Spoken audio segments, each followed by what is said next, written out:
Like I mentioned with SpaceX, you give a lot of people hope, and a lot of people look up to you. Millions of people look up to you.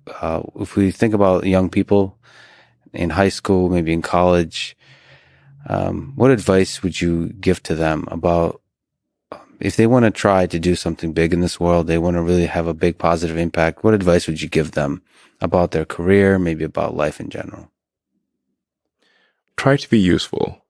Do things that are useful to your fellow human beings, to the world. It's very hard to be useful. Very hard. Are you contributing more than you consume? Can you try to have a positive net contribution to society? I think that's the thing to aim for. Not to try to be sort of a leader just for the sake of being a leader or whatever. A lot of the time, the people you want as leaders are the people who don't want to be leaders. So,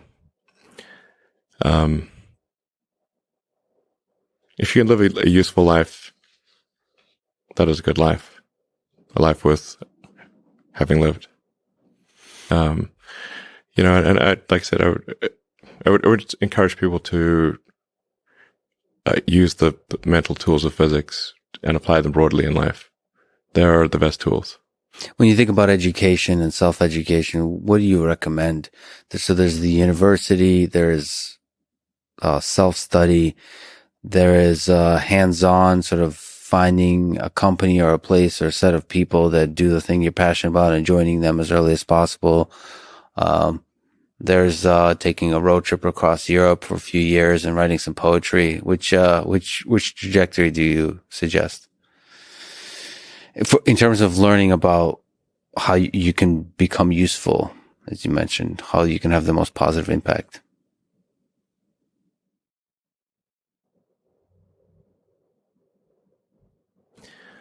Well, I'd encourage people to read a lot of books. Just read, basically try to ingest as much information as you can, and try to also just develop a good general knowledge. So you at least have like a rough lay of the land of the knowledge landscape. Try to learn a little bit about a lot of things. Because you might not know what you're really interested in. How would you know what you're really interested in if you at least aren't like doing a peripheral exploration of broadly of the knowledge landscape? And talk to people from different walks of life and different industries and professions and skills and occupations. Like, just try learn as much as possible. Man's search for meaning. Isn't the whole thing a search for meaning? Yeah, what's the meaning of life and all, But just generally, like I said, I would encourage people to read broadly, in many different subject areas, and then try to find something where there's an overlap of your talents and what you're interested in. So people may be good at something, or they may have skill at a particular thing, but they don't like doing it. Mm-hmm. So you want to try to find a thing where that's a good combination of the things that you're inherently good at, but you also like doing. And reading is a super fast shortcut to figure out where are you both good at it, you like doing it, and it will actually have positive impact. Well, you got to learn about things somehow. So reading a broad range, just really read it. At one point when I was a kid, I read through the encyclopedia. So that was pretty helpful. And there are also things I didn't even know existed. Well, lots, obviously. And it's like as broad as it gets. Encyclopedias were digestible, I think, 40 years ago. Maybe read through the condensed version of the Encyclopedia Britannica. I'd recommend that. You can always skip subjects where you read a few paragraphs and you know you're not interested, just jump to the next one. So read the encyclopedia or skim through it. And but I put a lot of stock and certainly have a lot of respect for someone who puts in an honest day's work to do useful things, and just generally to have like not a zero sum mindset, or like have more of a grow the pie mindset. Like if you sort of say like when we see people like perhaps including some very smart people kind of taking an attitude of like doing things that seem like morally questionable, it's often because they have at a base sort of axiomatic level a zero sum mindset, and they, without realizing it, they don't realize they have a zero sum mindset, or at least they don't realize it consciously. And so if you have a zero sum mindset, then the only way to get ahead is by taking things from others.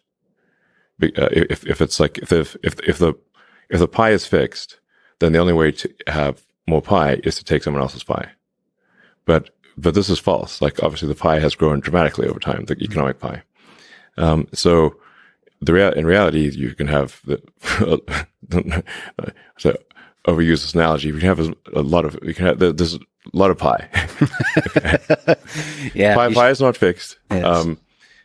So you really want to make sure you're not operating without realizing it from a zero sum mindset, where the only way to get ahead is to take things from others. Then that's going to result in you trying to take things from others, which is not good. It's much better to work on adding to the economic pie. Maybe so creating, like I said, creating more than you consume, doing more than you, So that's a big deal. I think there's like a fair number of people in finance that do have a bit of a zero sum mindset. I mean, it's all walks of life. I've seen that. One of the reasons Rogan inspires me is he celebrates others a lot. There's not creating a constant competition. Like there's a scarcity of resources. And what happens when you celebrate others and you promote others, the ideas of others, it actually grows that pie. I mean, the resources become less scarce. Mm-hmm. And that applies in a lot of kinds of domains. It applies in academia, where a lot of people are very, see some funding for academic research is zero sum. And it is not. If you celebrate each other, if you get everybody to be excited about AI, about physics, about mathematics, I think there'll be more and more funding, and I think everybody wins. Yeah, that applies, I think, broadly. Yeah.